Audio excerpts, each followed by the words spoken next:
أسامة أبو علي حاليًا يتم تسويقه بمنتهى القوة. بعض الصحف الألمانية بدأت تتكلم إنه أسامة أبو علي من المواهب المنتظرة ظهورها في كأس العالم للأندية، إن في بعض الأندية الألمانية بتراقب أسامة أبو علي وهتشاهده في كأس العالم للأندية ولأجل حسم التعاقد معاه. فأعتقد إن وسام بعد كأس العالم للأندية مش مكمل معانا زي ما قلت لك برضه في حلقة قبل كده.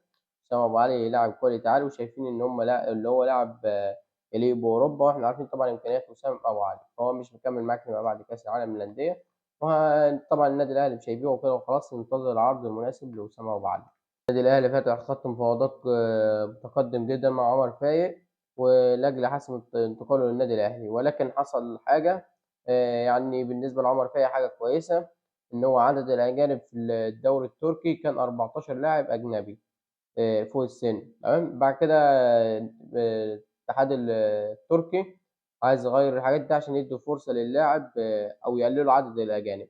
عدد الأجانب في بداية الموسم الجديد هيبقى 12 لاعب فوق السن و2 لاعيبة تحت السن، فدي فرصة كويسة جدًا لعمر فايق إن هو يكمّل في فنربخشة التركي، وأعتقد إنه اللاعب متمسك بكده على حسب كل الصحف التركية هي اللي أعلنت عن الخبر.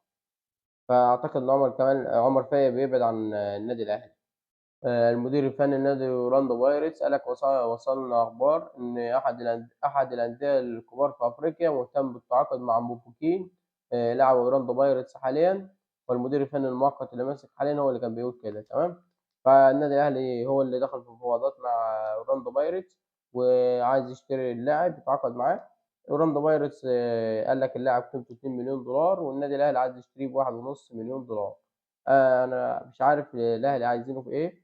أنت عندك في المراكز دي عندك أشرف بن شرقي، وعندك تريزيجيه برضه بيعرف يلعب في مركزه، وعندك لعيبة كتير بتلعب في مركزه، ومش عارف ممكن الفترة الجاية أشرف بن شرقي مركزه يتغيّر في الملعب، مش عارف، هنتابع وهنشوف بس الأخبار الجاية إيه.